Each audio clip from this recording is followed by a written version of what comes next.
and welcome to We the People. The serious charges of sexual abuse against Asaram Bapu, who boasts an 8,000 crore empire and claims to have millions of followers, has reopened a public debate around the place that godmen and godwomen occupy in our larger imagination. This is not the first time that a man who positions himself as holy and often has the trust of millions of people has found himself on the wrong side of the law. Also, the recent murder of rationalist activist Narendra Dabolkar in Pune has led to the passing of an anti-superstition legislation, anti-black magic legislation, or rather ordinance in Maharashtra.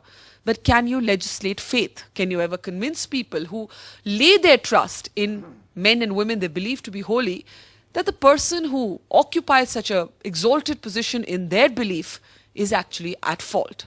On We the People today, looking at the cult of godmen and asking whether it is possible for them to flourish without political patronage.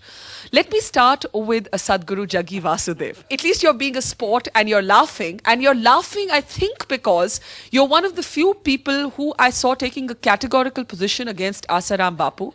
And your statement actually said that he should be treated as somebody who's been charged with an offense. And his inane statements needn't be confused with those who regard him as a spiritual figure.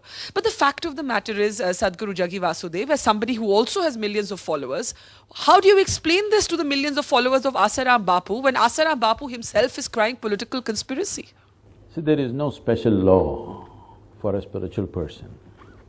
He has to pay his taxes, he has to have a driving license to drive, and if he commits a crime, there is a law. I don't see why it should be made out special. When Ajmal Kasab also goes through the due process of law, he should also go through that.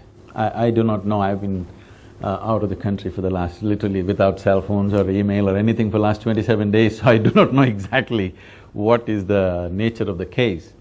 But one thing I have known from my personal experience is, being a public figure in India is not easy. Yes. Every day, somebody is coming up with a strange accusation against you, things that you've never thought of.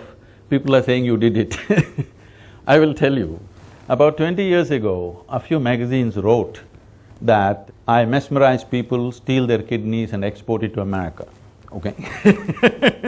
And do It you? may sound ridiculous. And do you? I have to ask. Okay. A journalist… I have to ask. A journalist came to me to ask this question, is it true that you're mesmerizing people, stealing their kidneys and exporting it to America?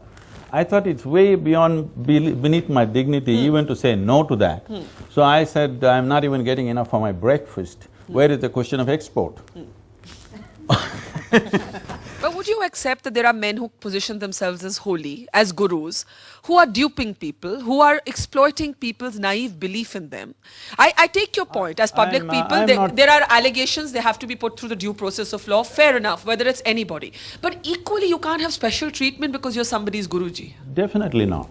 And nobody gets special treatment, believe me. You get the worst treatment simply because you're known among people.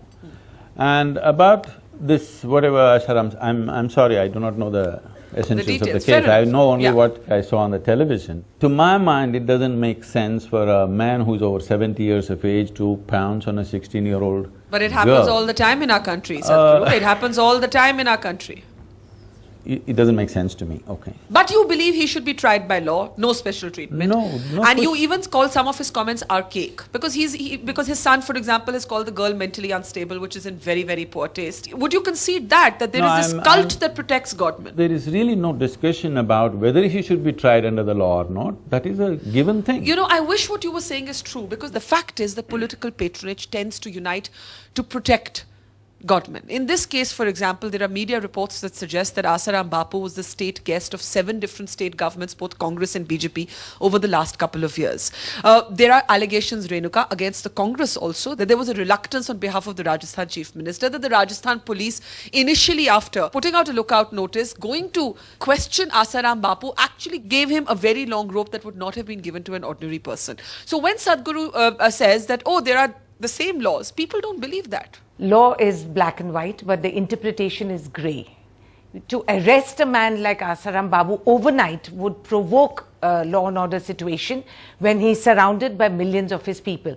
It was not the government's deliberate delay in doing it. It was laying the trap for him to walk into it and get cornered. So that these heated emotions, you saw your media was attacked. Tomorrow, then the police and the state government would be blamed, saying that you people provoked a situation. But you're and not there was answering a law. my basic there question. Is no the question linkages of between protecting politicians and godmen, the fact that many politicians themselves are believers. We've had in the past a Chandraswamy who was so closely associated with the Congress former Prime Minister Narasimha Rao. Now, I'm not saying politicians are not individuals, they're not entitled to their beliefs. But the fact of the matter is that the moment you have that kind of political patronage, it becomes very difficult for the rule of law to take its course. Barka. What you have to understand is, number one, you can't assume that every spiritual guide or leader is a corrupt person. But Chandraswamy also faced serious charges. Let him face them. No one's preventing it.